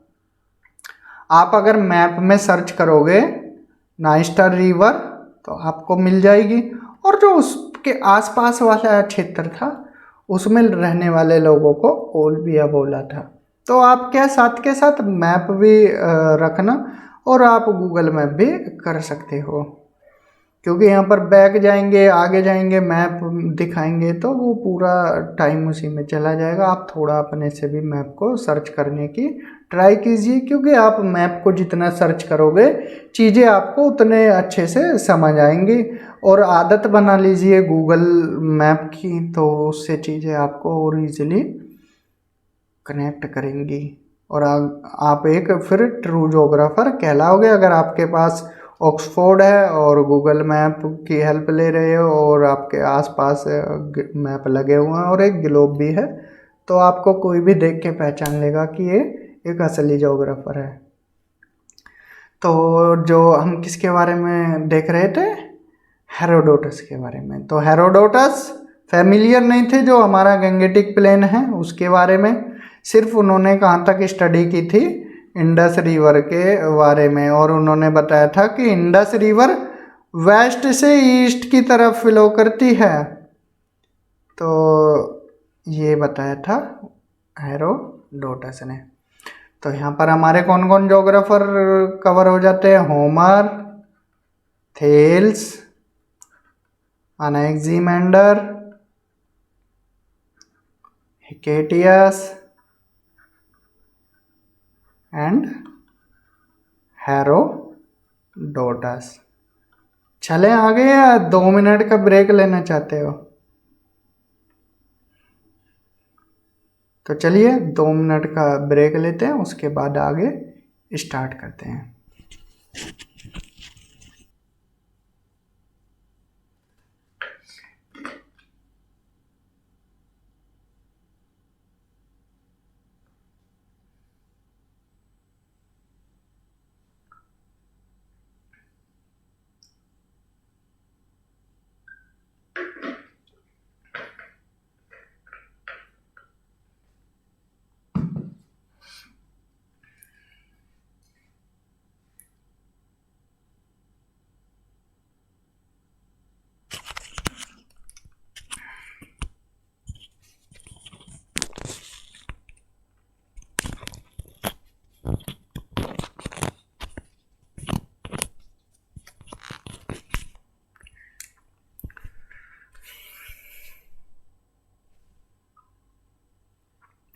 तो चलते हैं आगे। अब पढ़ते हैं प्लेटो के बारे में कि प्लेटो का ज्योग्राफी में क्या योगदान है। इनको प्लेटो भी लिखा जाता है और कहीं कहीं पर प्लूटो भी लिखा जाता है। अब प्लूटो एक वैसे ग्रह भी है, तो हम यहाँ पर इनको प्लेटो बोलेंगे तो वो काफ़ी हद तक सही रहेगा। तो प्लेटो की बात करें तो उनका टाइम पीरियड रहा है 428 बीसी से 348 बीसी। वो एक दार्शनिक थे जिनको सोशोलॉजी में भी पढ़ा जाता है, फिलोसफर थे एंड जोग्राफर थे। और किसके शिष्य थे? सोक्रेट्स यानी कि सुकरात के शिष्य थे। देखिए एक क्रोनोलॉजी और बता देते हैं आपको। सोक्रेट्स मतलब सुकरात, सुकरात के शिष्य रहे प्लेटो, प्लेटो के शिष्य रहे अरिस्टोटल एंड अरिस्टोटल के शिष्य रहे अलेक्जेंडर। तो अगर आप ये क्रोनोलॉजी याद रखोगे कभी गलत नहीं करोगे चीज़ों को। तो प्लेटो ने 2 बुक लिखी, एक बुक का नाम रिपब्लिक और दूसरी बुक का नाम अपोलॉजी था। तो दोनों बुक के नाम याद रखने हैं। और उन्होंने जो ये वर्क किया ये किस पर, उनके वर्क बेस्ड थे जियोसेंट्रिक मॉडल पर। अब जियोसेंट्रिक मॉडल क्या होता है? उन्होंने बोला हमारी जो अर्थ है वो क्या है, यूनिवर्स के सेंटर में है और बाकी अदर सेलेस्टियल बॉडीज इसके चारों तरफ चक्कर लगाती हैं। हमारी अर्थ क्या है, सेंटर में है। तो ये क्या है, जियोसेंट्रिक मॉडल का कॉन्सेप्ट दिया प्लेटो साहब ने। यहाँ से क्वेश्चन पूछ लिया जाता है। कुछ एक्स्ट्रा चीज़ें यहाँ पर आपको बता देते हैं। जो जियोसेंट्रिक के बाद हेलियोसेंट्रिक मॉडल आया। हेलियोसेंट्रिक मॉडल किसने दिया था? कोपरनिकस ने। कोपरनिकस कब, आई थिंक एग्जैक्ट डेट याद नहीं है, लेकिन 1543 AD के आसपास। तो ये आप एक बार मैच कर लेना कि एग्जैक्ट है या नहीं है, क्योंकि बुक में डिफर करती है। तो ये याद रखना है, जियोसेंट्रिक मॉडल प्लेटो ने दिया था। और हेलियोसेंट्रिक जिसमें सन बीच में होता है यूनिवर्स के, और बाकी अदर सेलेस्टियल बॉडीज उसके चारों तरफ चक्कर लगाती हैं। और जियोसेंट्रिक में अर्थ सेंटर में होती है, बाकी अदर बॉडीज इसके चारों तरफ चक्कर लगाती है। तो ये नाम याद रखना, प्लेटो ने दिया। इसलिए ये क्या है, पहले ऐसे स्कॉलर थे जिन्होंने क्या है, राउंड अर्थ का कॉन्सेप्ट दिया, कॉन्सेप्ट ऑफ राउंड अर्थ। और ये किसके प्रोपोनेंट थे? डिडक्टिव अप्रोच के। तो ये याद रखना है। अब डिडक्टिव अप्रोच क्या होती है? इस डिडक्ट का मतलब होता है कम होना। अब कम होना मतलब यहाँ पर हम किसी भी चीज़ की स्टडी करेंगे जनरल लेवल पर, देन वो जाएगी कहाँ पर, पर्टिकुलर लेवल पर। तो घट रही है ना। फॉर एग्जांपल ट्री है या फिर कोई एक ह्यूमन बॉडी है। अब ह्यूमन बॉडी से के उदाहरण से ही बताते हैं। आपने ह्यूमन को पढ़ा तो वो हो गया जनरल। देन आप इसके क्या है, body parts means body parts organs के बारे में पढ़ोगे। ऑर्गन से फिर आप ऑर्गेनिल्स में पढ़ोगे। ऑर्गेनिल से आप फिर क्या है, इसकी सेल के बारे में पढ़ोगे। सेल से फिर सेल के जो और भी organelles, cell organelles like plasma membrane या फिर आप माइटोकॉन्ड्रिया यहाँ पढ़ोगे। तो ये क्या हो जाएगा, एक पर्टिकुलर लेवल पर हो जाएगा। तो ये एग्जाम्पल किसका हुआ, जनरल से पर्टिकुलर, डिडक्टिव अप्रोच। इसको फॉलो करते थे प्लेटो। एंड प्लेटो हैज डिस्कस्ड, ये क्या है यहाँ पर, सम ऑफ द बैरन लैंड्स, मतलब सम बैरन लैंड्स के बारे में बताया, जो कि ग्रीस में एक अट्टिका जगह है, वहाँ की बैरन लैंड्स को बारे में बताया। और उनको बताया it is like skeleton of sick man, मतलब एक बूढ़ा बीमार आदमी है, उसकी जो हड्डियों का ढांचा है वो किसकी तरह है, एक बंजर भूमि की तरह। यह बंजर भूमि को उन्होंने बताया कि एक बूढ़े आदमी की जो हड्डियों का ढांचा है सेम ऐसे ही ये बंजर भूमि है। कुल मिला के उनका मतलब था कि अब ये किसी काम की नहीं है। तो ये कॉन्सेप्ट था प्लेटो का। प्लेटो ने और बताया man as an active agent who has the ability to change the face of the earth. Man को उन्होंने क्या है, एक्टिव एजेंट बताया, जिसके पास क्षमता है अर्थ को चेंज करने की। अब यहाँ पर एक क्रोनोलॉजी दी है। तो सोक्रेट्स, उनके शिष्य थे प्लेटो, लिख सकते हो। प्लेटो के शिष्य अरिस्टोटल, अरिस्टोटल के शिष्य अलेक्जेंडर, जो कि सिकंदर हैं।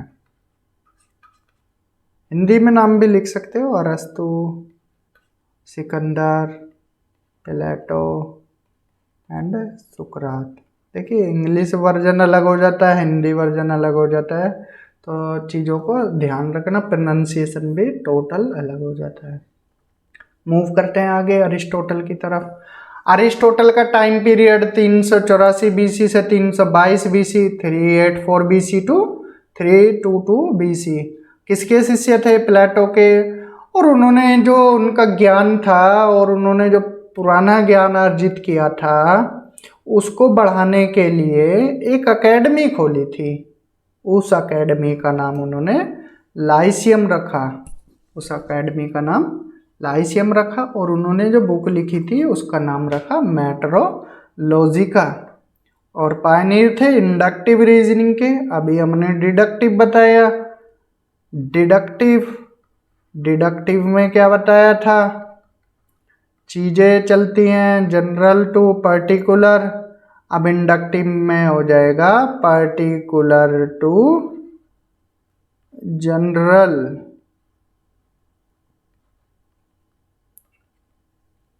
कोई उदाहरण दे सकते हो आप? देखिए, कोई एक आदमी है सुरेश। अब हमने बोला सुरेश इज इमोर्टल, मतलब सुरेश क्या है? इमोर्टल है। अब ये हो गया पर्टिकुलर। देन फिर ये अब एक एग्जांपल और दिया, ये भी इमोर्टल है और इमोर्टल है, तो जनरल लेवल पर बन गया ऑल मैन आर इमोर्टल। तो ये हो गया जनरल कॉन्सेप्ट, मतलब सभी आदमी क्या है? इमोर्टल है।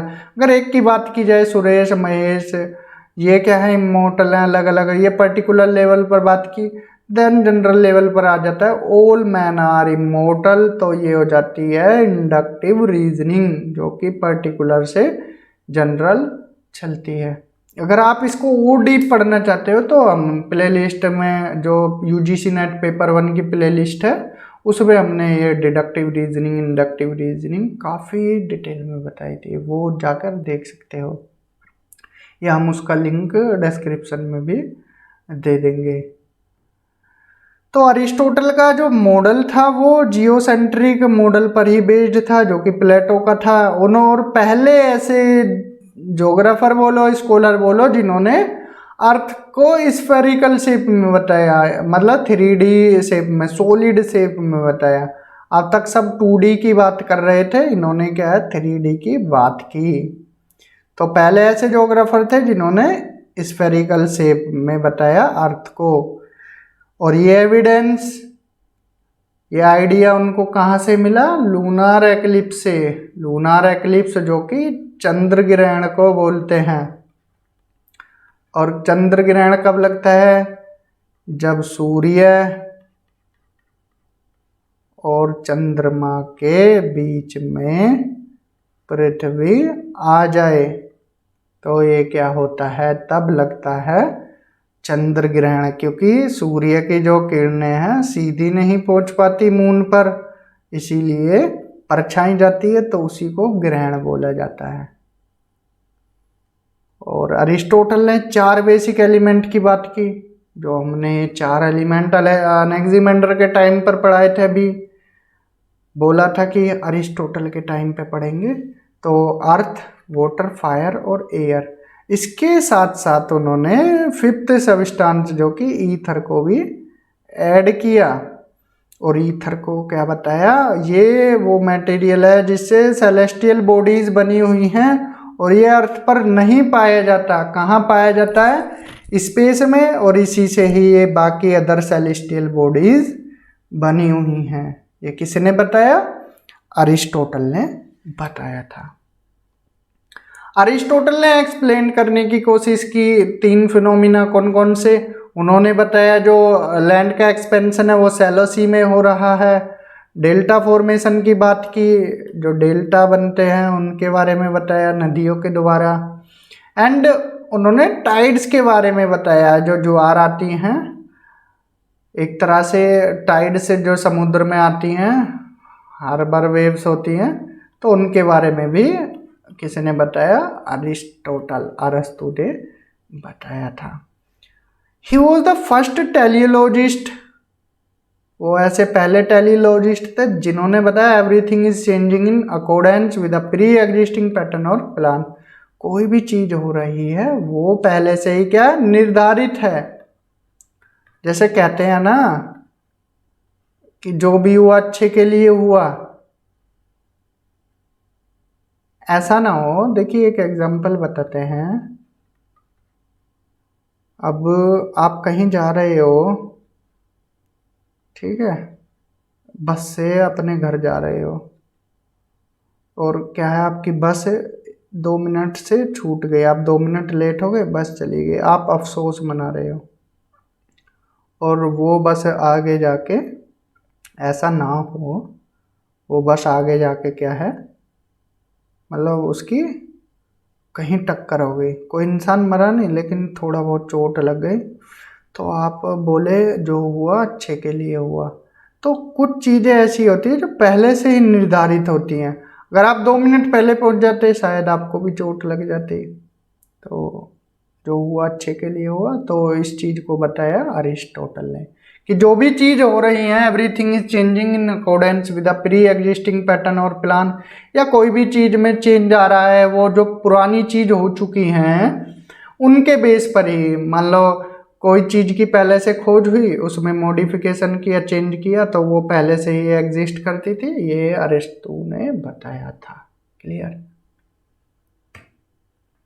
अब देखते हैं हम अलेक्जेंडर के बारे में, सिकंदर के बारे में, जो कि रहने वाले कहाँ के थे, ग्रीस के थे। उन्होंने अपना साम्राज्य फैलाया, टर्किया जीता, एशिया माइनर जीता, वहाँ से होते होते ईरान से होते अफगानिस्तान, पाकिस्तान इंडिया का पार्ट था, और यहाँ पर वो आए रावी नदी तक, रावी नहीं सॉरी, बियास नदी तक, बियास नदी। ब्यास नदी से आगे नहीं बढ़ पाए थे वो, ब्यास नदी से, क्योंकि उनकी सेना थक चुकी थी। उससे पहले उनका एक युद्ध हुआ था, झेलम का युद्ध बोलते हैं या हाइडेस्पीस बोलते हैं, हाइडेस्पीस का युद्ध किसके साथ हुआ था, वो पोरस के साथ हुआ था, क्योंकि अम्बी ने तो सरेंडर कर दिया था। अम्बी जो कि तक्षशिला के थे, उन्होंने तो सरेंडर कर दिया था। जो पोरस थे उन्होंने युद्ध किया था सिकंदर के साथ, उसको झेलम का युद्ध, झेलम जो कि वितस्ता रिवर भी बोला जाता है इतिहास में, हाइडेस्पीस का युद्ध बोला जाता है। तो वो हुआ था पोरस और सिकंदर के बीच में। लेकिन उससे के बाद उनकी सेना ब्यास नदी को पार नहीं कर पाई और वो यहाँ से वापस ही लौट गए थे, और बेबीलोन में जाकर उनकी डेथ हो गई थी। क्लियर। तो इनका टाइम पीरियड देख लेते हैं और इनका कंट्रीब्यूशन क्या क्या रहा है। 356 बीसी में जन्म हुआ, 323 बीसी में डेथ हो गई। इनके पिताजी जो कि फिलिप मकदूनिया के शासक थे, उसके बाद 326 में वो मकदूनिया के शासक बने, 326 बीसी में। उसके बाद इनके बेटे, मतलब इनके बेटे कौन, सॉरी यहाँ पर जो उनके पिताजी थे फिलिप, उनका टाइम पीरियड तो नहीं पता कब गद्दी पर बैठे। 326 बीसी में जो सिकंदर थे उन्होंने इंडियन एक्सपीडिशन की तरफ मूव किया था, मतलब उनकी जो भारत की यात्रा थी 326 बीसी से स्टार्ट हुई थी, और 323 बीसी में उनकी डेथ हो गई थी। किसके शिष्य थे, अरस्तु के शिष्य थे। और अरस्तु की पॉलिसी को उन्होंने फॉलो किया था। कौन सी पॉलिसी थी, गो एंड सी, जाओ और देखो का सिद्धांत। मतलब अगर आप किसी भी चीज को पढ़ना चाहते हो, समझना चाहते हो, अगर आप उसको अपनी आंखों से देखोगे तो चीजें आसानी से आपको समझ आएंगी। तो मेन ऑब्जेक्टिव क्या था सिकंदर का, ग्रीक रूल करना ऑल ओवर वर्ल्ड, मतलब ग्रीक्स का शासन पूरी दुनिया में फैलाना। और सेकंड ऑब्जेक्टिव क्या था उनका, वर्ल्ड की आउटर लिमिट का पता लगाना, कि ये आउटर लिमिट क्या है वर्ल्ड की, उसके बारे में। अलेक्जेंडर पहुंचे एल्ब्रूज माउंटेन, जो कि कहाँ है, ईरान में है, और कैस्पियन सी देखा उन्होंने, वहाँ तक उनकी सेना पहुंची। पहली बार जो ग्रीक्स थे उन्होंने पहली बार अपनी आंखों से कैस्पियन सी को देखा था, for the first time had a view of Caspian sea. तो अलेक्जेंडर ने रीजनल और हिस्टोरिकल ज्योग्राफी में कंट्रीब्यूशन दिया, एंड ग्रीक्स बिकम, अब ग्रीक्स फैमिलियर हो गए थे। पर्शियन एम्पायर के बारे में देखा, सेंट्रल एशिया जो कि 5 कंट्रीज हैं, तुर्कमेनिस्तान, कजाकिस्तान, कजाकिस्तान, इन 5 देशों के बारे में, अफगानिस्तान, ईरान एंड इंडिया के बारे में भी जाना। उन्होंने 20 सिटीज़ को फाउंड किया और उसमें से एक फेमस थी अलेक्जेंड्रिया, जो कि कहाँ, मिस्र, इजिप्ट में है, तो उनके नाम पर ही रखी गई। This is all about Alexander और सिकंदर। अब देखते हैं हम इराटोस्थनीज के बारे में, जिनको किसी किसी बुक में फादर ऑफ ज्योग्राफी भी बोला जाता है। ये एक कार्टोग्राफर थे और एक भूगोलवेत्ता थे। उन्होंने ज्योग्राफिया टर्म को कोइंड किया। First scientific geographer who ascertained the length of equator with remarkable precision. पहले ऐसे ज्योग्राफर थे जिन्होंने इक्वेटोरियल, जो कि विषुवत रेखा है बोलते हैं इसको, 0 डिग्री वाली, उसकी लेंथ को बारे में पढ़ने की कोशिश की, उसके बारे में बताने की कोशिश की। उन्होंने अर्थ को बताया, कैसी है अर्थ, अर्थ एज अ स्फेयर, मतलब गोलाकार है अर्थ, स्फेरिकल है, और क्या है, सेंटर, यूनिवर्स के सेंटर में है। मतलब इन्होंने भी जियोसेंट्रिक थ्योरी को ही फॉलो किया। इराटोस्थनीज ने ट्राई किया अर्थ की सरकमफ्रेंस को मेजर करने की कोशिश की।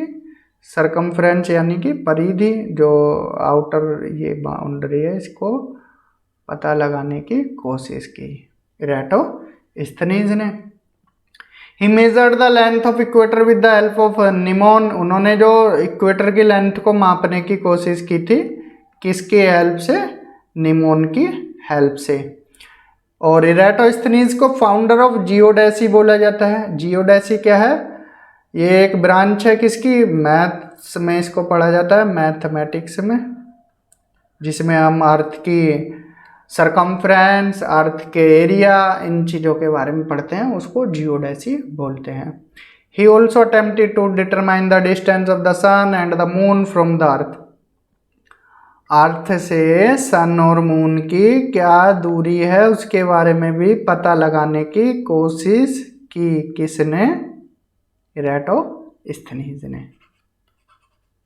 इराटोस्थनीज tried to determine latitudes and longitudes, अक्षांश, और यहाँ पर ही बता देते हैं, ये अक्षांश जो कि पड़ी रेखाएं हैं, शुद्ध हिंदी में बताएं तो पड़ी रेखाओं को अक्षांश बोला जाता है, और खड़ी रेखाओं को क्या है, देशांतर, ये अक्षांश है, और ये क्या है, देशांतर रेखाएं हैं, इस तरह से। तो इनके बारे में भी किसने बताने की कोशिश की, इराटोस्थनीज साहब ने। क्लियर। उन्होंने अपनी बुक जो लिखी उसमें एक्यूमीन के बारे में डिस्क्राइब किया। देखिए यहाँ से क्वेश्चन बना है यूजीसी नेट में कि एक्यूमीन को पहली बार किसने बताया। ऑप्शंस थे ग्रीक ज्योग्राफर, रोमन ज्योग्राफर, अरब ज्योग्राफर, या फिर जर्मन ज्योग्राफर। तो इसमें इनहेबिटेड अर्थ, जिसका एक्यूमीन का मतलब इनहेबिटेड अर्थ है, उसमें इन्होंने मेजर डिवीज़न किया, जिसमें यूरोप, एशिया और लीबिया का, इसके साथ साथ 5 क्लाइमेटिक जोन्स के बारे में भी बताया। वो 5 क्लाइमेटिक जोन्स कौन कौन से थे, देखिए अर्थ है, 0 डिग्री है, इसके 23.5 नॉर्थ, 23.5 साउथ, तो इसको टोरिड जोन बताया। देन फिर 66.5, 23.5 से 66.5, इधर भी 66.5, इसको क्या बताया इन्होंने, टोरिड के बाद टेम्परेट जोन, और ये 90 डिग्री तक इसको फ्रीजिड जोन बताया था इराटोस्थनीज ने। और उनको एस्ट्रोनॉमिकल ज्ञान भी था जो उस टाइम पर चल रहा था। तो दिस इज ऑल अबाउट इराटोस्थनीज। अब बचते हैं हमारे हिपार्कस और पोसिडोनियस। हिपार्कस का टाइम पीरियड 190 बीसी से 120 बीसी तक एस्ट्रोनॉमर, मैथमेटिशियन और ज्योग्राफर थे। इनको फाउंडर ऑफ ट्रिग्नोमेट्री भी बोला जाता है इनके योगदान के लिए। इनकी जो मोस्ट फेमस डिस्कवरी थी वो इक्विनॉक्स की थी, मतलब इक्विनॉक्स विषुव बोलते हैं। अब ये क्या होता है इक्विनॉक्स?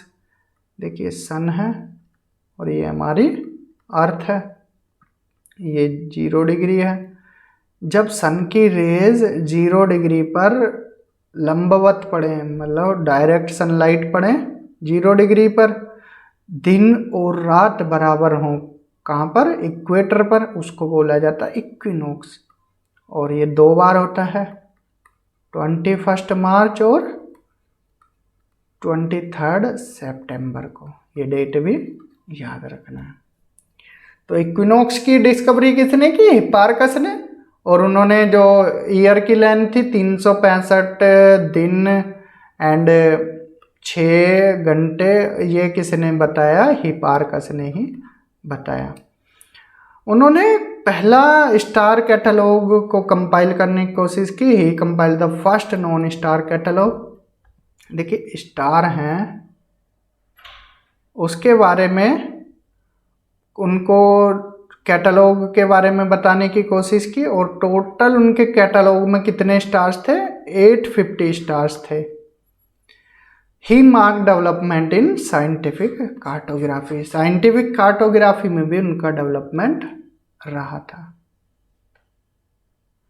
हिप्पारकस, जिन्होंने सर्कल को 360 डिग्री में डिवाइड किया, ये कोई सर्कल है, इसको बताया कि ये 360 डिग्री का होता है।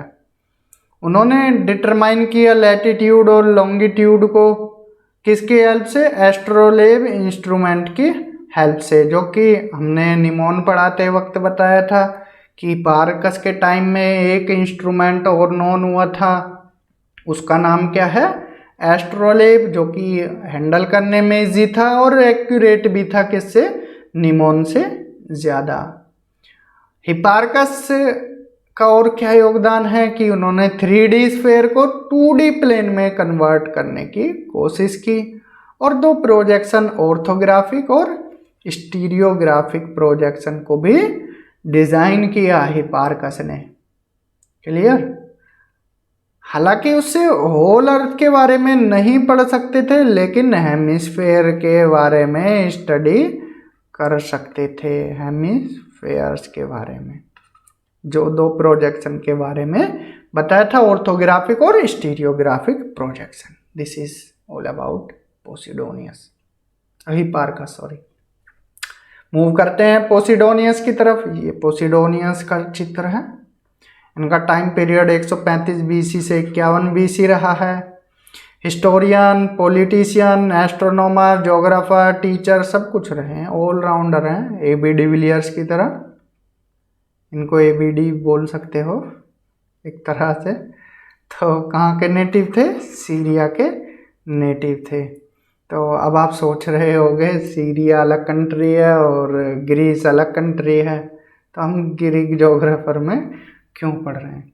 इसलिए पढ़ रहे हैं क्योंकि सीरिया क्या था? ग्रीस की टेरिटरी था उस टाइम, मतलब वो कॉलोनी था, ग्रीस के अंडर में ही आता था। ये तो अब अलग कंट्री बना है, उस टाइम पर ग्रीस के अंडर में ही आता था, इसलिए हम इनको ग्रीक जोग्राफर में पढ़ते हैं।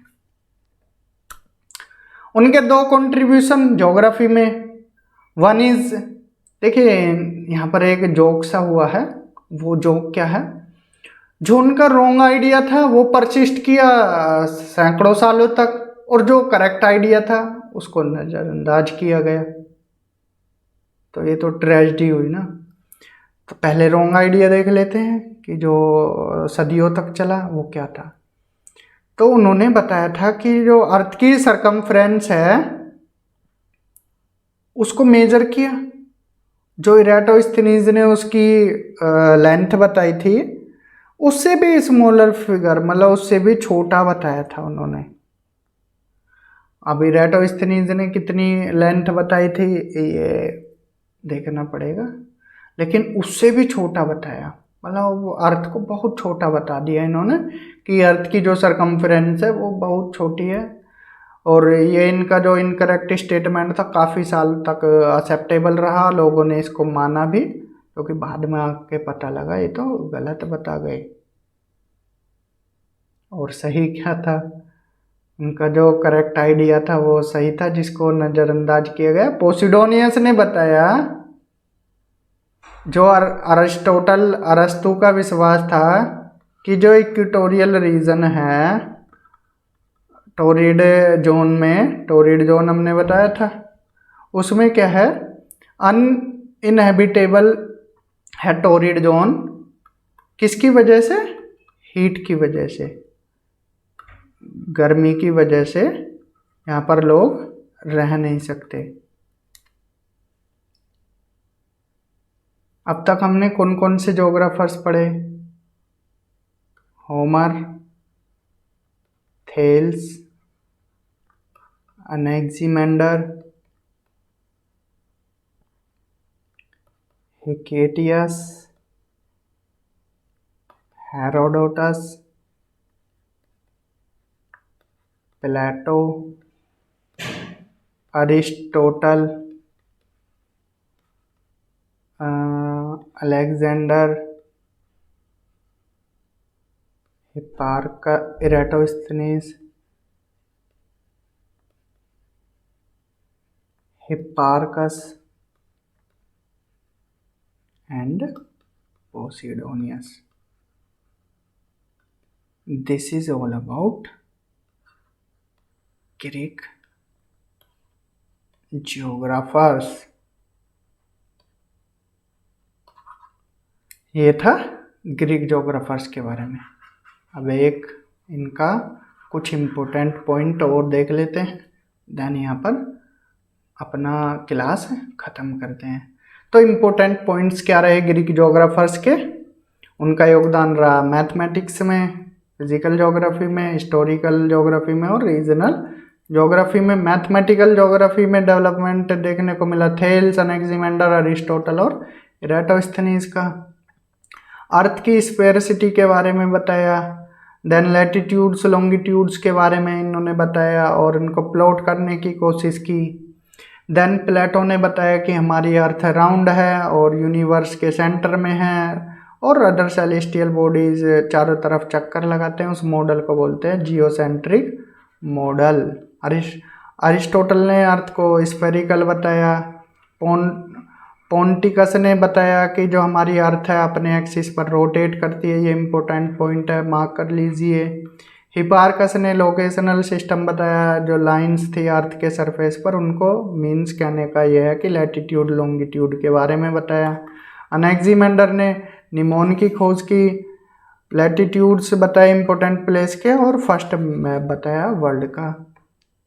देन आर्किमिडीज, इन्होंने सी को कॉन्वेक्स शेप में बताया कि हमारा जो सी है वो कैसा है, कॉन्वेक्स शेप में है। आर्चियार्ड्स ने बताया लैंड और सी की टोटल लेंथ मेजर करने की कोशिश की। अगथ आर्चिड्स ने बताया कि गोल्ड और कहाँ पाए जाते हैं, इथोपियन गोल्ड माइंस में। पोसिडोनियस ने द ओशियन बुक लिखी और पोसिडोनियस ने ही टाइड्स के कारणों का पता लगाने की कोशिश की और मेजर करने की कोशिश की डेप्थ ऑफ सी, कहाँ पर, सर्दिनिया में। तो this is all about Greek geographers. अगर वीडियो अच्छी लगी हो तो ज़्यादा से ज़्यादा शेयर कीजिए, वीडियो को लाइक कीजिए, कुछ डाउट रहा हो कमेंट कीजिए और चैनल को सब्सक्राइब कीजिए। तो आज के वीडियो में इतना ही, थैंक यू। अगर और नेक्स्ट वीडियो हम लेके आएंगे, नेक्स्ट संडे मैराथन रहेगा रोमन ज्योग्राफर्स का। तो इस वीडियो में इतना ही, thank you, have a good day.